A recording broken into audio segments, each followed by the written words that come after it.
बिस्मिल्लाहिर्रहमानिर्रहीम। अस्सलाम वालेकुम स्टूडेंट्स। बात करेंगे एमकेटी 630 के लेसन नंबर 30 की इंटरनेशनल कंज्यूमर मार्केट्स। अब कंज्यूमर मार्केट्स कौन सी हैं? वो मार्केट्स जहां पे फिजिकली जो है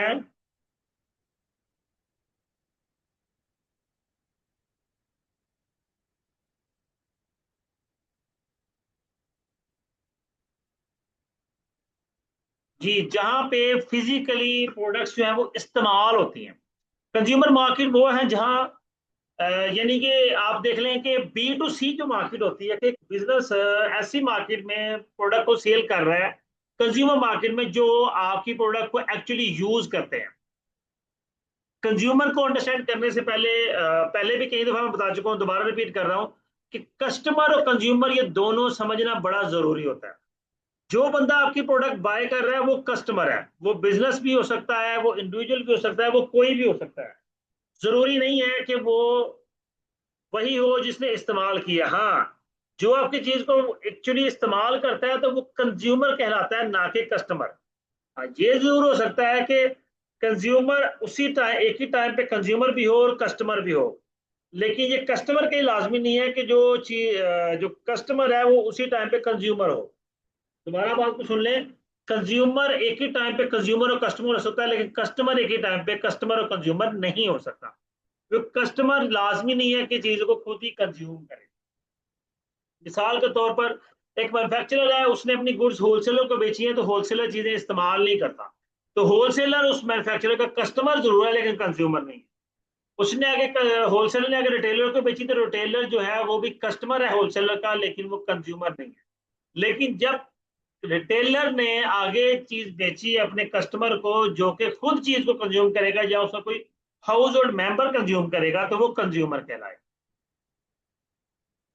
अब ये international consumer markets are describe as well of the all of the individuals and household in the international markets who buy or acquire goods for personal consumption। देखिए जी, चीजें उन्होंने बाय की या खरीदी किस लिए? अपनी पर्सनल कंजम्पशन के लिए। तो this is called international consumer markets. Markets have to be understood before marketing strategies can be done. The consumer market buy goods and services for personal consumption। Again वही बात होगी कि कंज्यूमर मार्केट गुड्स बाय करते हैं अपने personal consumption के लिए। At present the world consumer market consist of 6.2 billion people. देखिए जी, वर्ल्ड की 8 अरब की आबादी है, जिसमें से 6.2 बिलियन लोग जो है वो कंज्यूमर मार्केट का हिस्सा है। With respect to individuals of the consumer market the behaviour. अच्छा, ये बातें आप डिटेल में चले जाएंगी तो हमें इनकी जरूरत नहीं है, तो काम की बातें उनको हाईलाइट करते हैं और आगे प्रोसीड करते हैं।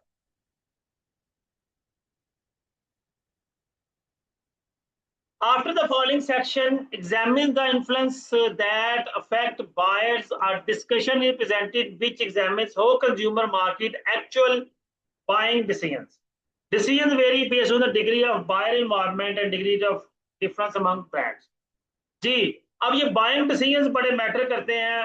हर कंज्यूमर का की सोच डिफरेंट है और वो उसी लिहाज से अपनी चीज को बाय करता है। आप देखें जी कि हम इंटरनेशनल मार्केट को थोड़ा सा नैरो डाउन करते हैं, हम लोकल मार्केट में आते हैं। और लोकल मार्केट में देख लें कि कुछ कंज्यूमर जो हैं वो आम छोटी मोटी शॉप से भी कुछ चीजें बाय कर लेंगे, लेकिन कुछ कंज्यूमर जो है वो ब्रांड से नीचे कोई भी चीज बाय करना पसंद नहीं करते, जो नॉमिनेटेड ब्रांड्स हैं।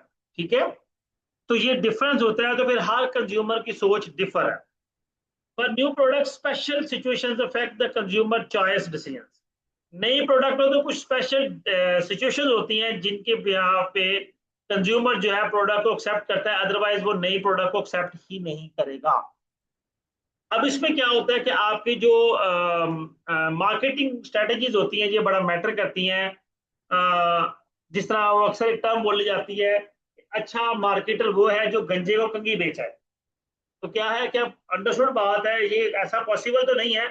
लेकिन ये स्टेटमेंट किस लिए कही गई कि जो बंदा जिसके सर पे बाल ही नहीं है उसके कंघी किसी काम की नहीं है, लेकिन मार्केटर उसकी भी डिमांड जनरेट कर देगा, उसको इस तरह से माइल करेगा कि वो समझेगा कि वाकई शायद यार मेरे काम आ ही जाए।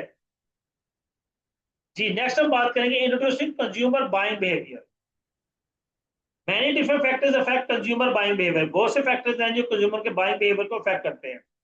इसमें आप इंटरनेशनल मार्केट की बात कर रहे हैं तो उसमें आप देख लें कि कंट्री मैटर करती है। पाकिस्तान के अंदर चाइना की जितनी अच्छी मर्जी क्वालिटी के प्रोडक्ट आ जाए, लेकिन एक बिहेवियर, एक सोच, एक परसेप्शन डेवलप होगी हुई है कि चाइना की प्रोडक्ट आउटस्टैंडिंग क्वालिटी की नहीं हो सकती। तो चाइना अपनी नंबर वन क्वालिटी प्रोडक्ट जो है पाकिस्तान में कभी नहीं बेचता। क्यों नहीं बेचता? क्योंकि वो हमारे मार्केट का स्टेटस इस तरह का हो चुका है। हम और चाइना की प्रोडक्ट अमेरिका में, हम अमेरिकन प्रोडक्ट्स को बहुत ज्यादा पसंद करते हैं, लेकिन जो अमेरिकन हैं वो अपने मुल्क की प्रोडक्ट की बजाय चाइना की प्रोडक्ट की पसंद करेंगे। वो कहते हैं कि हमारे मुल्क की निस्बत चाइना की प्रोडक्ट की क्वालिटी ज्यादा बेहतर है, ज्यादा अच्छी है। तो ये buying behaviour, different buying behaviour pattern है।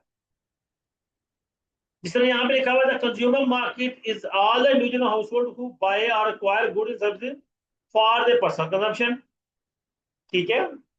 Consumer buying behaviour refer to buying behaviour of final consumer. अच्छा, ये वही बातें कर रहा है, काम की बात कोई भी नहीं है। Model of consumer behaviour, consumer make many buying decisions every day. Consumer जो है वो बहुत से बाइंग डिसीजंस करता है हर दिन। A model consumer behaviour helps manager answer question about the consumer buy.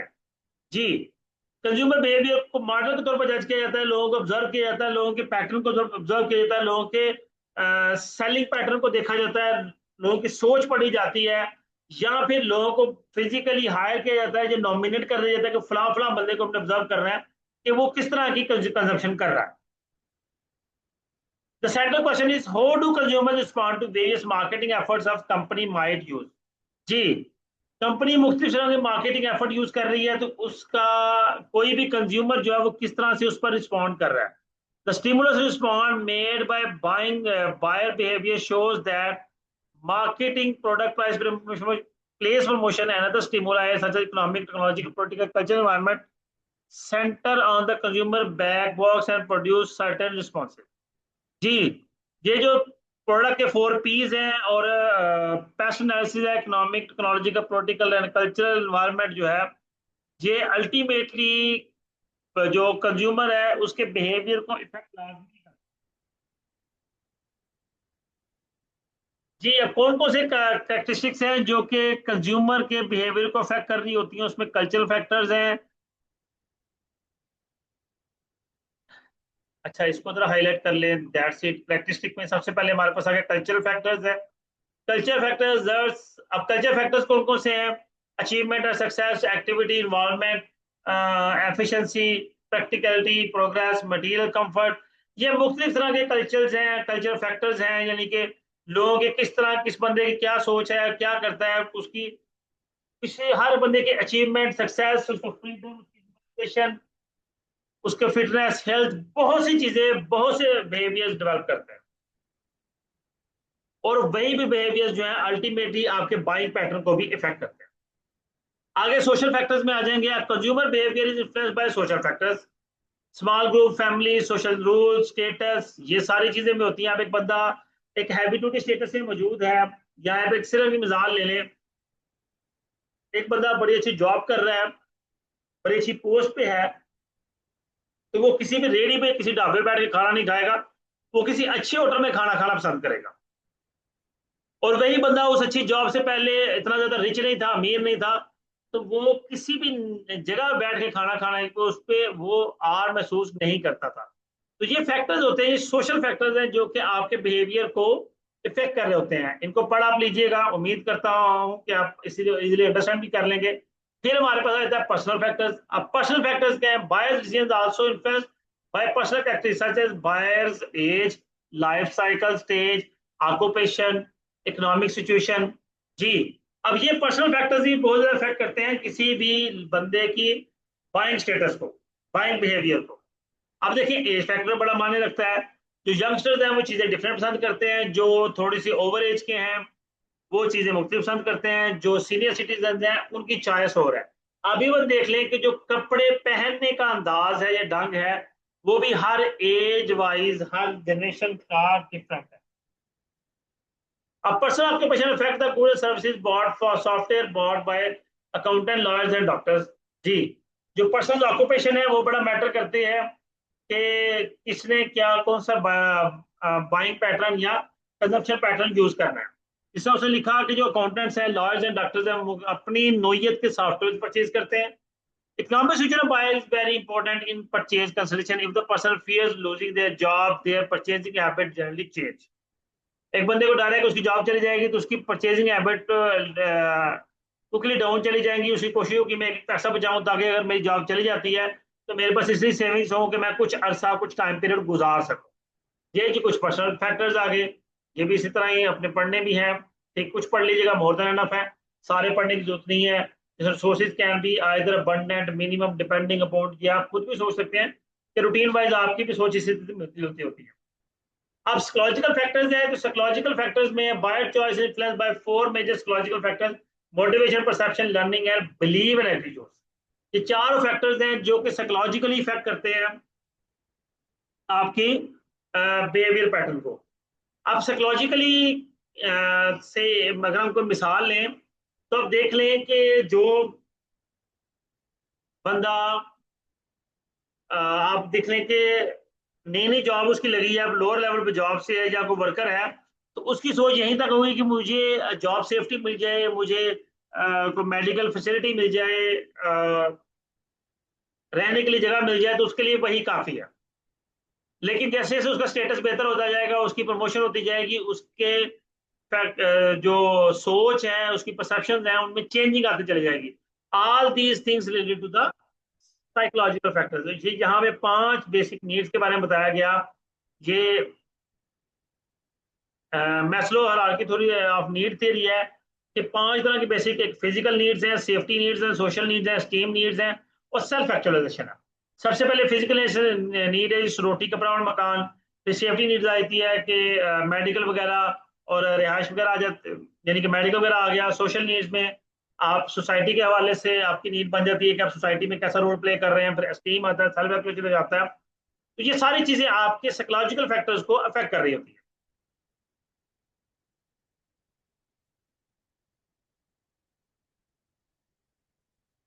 Ji, learning is describe as changing in the individual behaviour rising for experience. खैर चलें, ये भी चलेगा। नेक्स्ट आते हैं types of buying behaviour, decision behaviour. जी, किस तरह के बाइंग डिसीजन होते हैं? उसने 3 यहाँ पे बेसिक डिसीजन डिस्कस किए हैं, 3 ही है शायद, नहीं 4 किए हैं उसने। एक है जी कम्प्लेक्स बाइंग बिहेवियर, एक dissonance reducing buying behaviour, habitual buying behaviour और variety seeking buying behaviour. Complex buying behavior क्या है? Complex buying behavior occur when consumer are highly involved in the purchase of perceived significant difference among brands।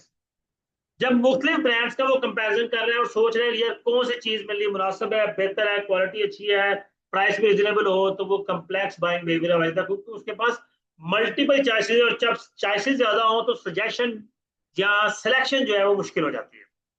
फिर dizziness reducing buying behaviour है, occur when consumers are highly involved with expensive, infrequent or risky purchase, but see little difference among brands। जी, ये वो होता है कि लोग चीज ये नहीं देखते कि ब्रांड कौन सा है, वो कहते हैं चीज महंगी होनी चाहिए। ये अक्सर रिच पीपल जिनकी सोच अमीर नहीं होती, सिर्फ पैसे से अमीर होते हैं, उन वो लोग इस तरह की बाइंग करते हैं। For this purchase it is common to experience post purchase dissonance after discomfort when they notice certain disadvantages of the purchase or hear favorable things about brands not purchased। यानी किसी ब्रांड के बारे में सुना कि उसकी चीज बड़ी अच्छी होती है, बड़ी एक्सपेंसिव है, ये वो, तो बगैर सोचने में उसी चीज खरीदने चलेंगे। फिर habitual buying behaviour. Habitual buying behaviour occurs when conditions of low consumer environment and little significant brand difference। आप किसी एक ब्रांड के साथ लॉयल हो गए हैं तो आप उस, आपकी एक हैबिट बन गई कि आप उसी की चीजें खरीदते हैं, तो आप उसी की तरफ जाएंगे। आप किसी और ब्रांड की उसकी इंफॉर्मेशन या उसकी चीजों को यानी कि आप फोकस भी नहीं करते। फिर variety seeking buying behaviour, consumer undertake variety seeking buying behaviour institution characterised by low consumer but significant perceive brand differences.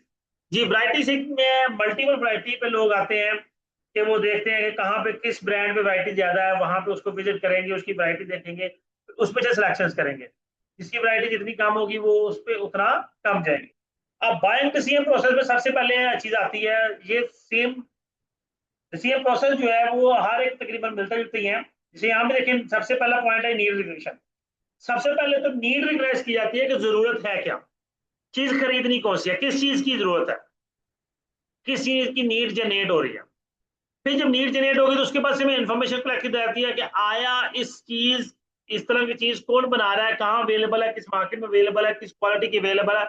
ये सारी इंफॉर्मेशन इकट्ठी की जाती है। Relative influence for this information sources varies with product and the buyer. जी, ये information फिर ultimately product या बायर में बेसिकली ये कंज्यूमर कोशिश करता है कि वो ज्यादा इन्फॉर्मेशन हासिल करे मुख्तलिफ सोर्सेज से, कमर्शियल सोर्सेज से, ताकि उसे पता चले कि जो वो डिसीजन लेना चाह रहा है आया वो फ्रूटफुल भी है कि नहीं। Then valuation of alternatives. अब क्योंकि इन्फॉर्मेशन इकट्ठी कर ली मल्टीपल अल्टरनेटिव के हवाले से, तो फिर उनकी वैल्यूएशन की जाती है और देखा जाता है कौन सा वैल्यू जो अल्टरनेटिव है वो हमारे लिए हमारी रिक्वायरमेंट के मुताबिक बेस्ट फिट है और हमारे लिए सूटेबल है। जब हम इवेल्युएट कर लेते हैं तो अल्टीमेटली फिर हम आते हैं पर्सनल परचेज डिसीजन, हम उसको परचेज कर लेते हैं और फिर एट द एंड हम चेक करते हैं कि आया हमारा पोस्ट परचेज बिहेवियर क्या है। Post purchase behaviour is the stage of buyer decision process in which consumers take further action from after purchase based on the satisfaction और डिससेटिस्फेक्शन। पोस्ट परचेज बिहेवियर में यानी कि चीज खरीदने के बाद वो देखते हैं कि आया वो उससे सेटिस्फाई हुए हैं या नहीं सेटिस्फाई हुए, तो ये पोस्ट परचेज बिहेवियर आता है। नेक्स्ट है buy receiving process for new product. A new product is good service idea that perceived by some potential customers is new. The product may have been around for the while, but marketers are interested in how customers learn about the product for the first time and make decisions on whether to adopt them. जी, markets कोशिश करते हैं कि वो aware करें consumers को, customers को product के हवाले से, ताकि वो उसको अडॉप्ट करने का डिसीजन ले सकें। अब उसमें 5 स्टेजेस आती हैं अडॉप्शन प्रोसेस में। एक अवेयरनेस, प्रोडक्ट की अवेयरनेस, प्रोडक्ट का इंटरेस्ट क्रिएट होना है, क्या है, हम इसको खरीदने जाते हैं, उसकी वैल्यूएशन कि क्या वो हमारी रिक्वायरमेंट्स को मीट कर सकती है, उसका ट्रायल चेक करना कि बाकी वो हमारे लिए हमारी रिक्वायरमेंट को मीट कर रही है। अब ट्रायल में अल्टीमेटली अक्सर औकात देखें मुख्तलिफ शैम्पू या अक्सर शैम्पू के स्टॉल में देखे हैं कि वो जो कस्टमर्स हैं उनकी बाल हेयर वॉश करके उन्हें शो करवा रहे होते हैं कि जी कितने हमारे शैम्पू से वॉश करने से आपके बाल कितने स्मूथ हो गए, सिल्की हो गए, कुछ इस तरह की चीजें। और फिर अडॉप्शन आ जाता है कि एक्चुअली प्रोडक्ट को अडॉप्ट किया जाता है।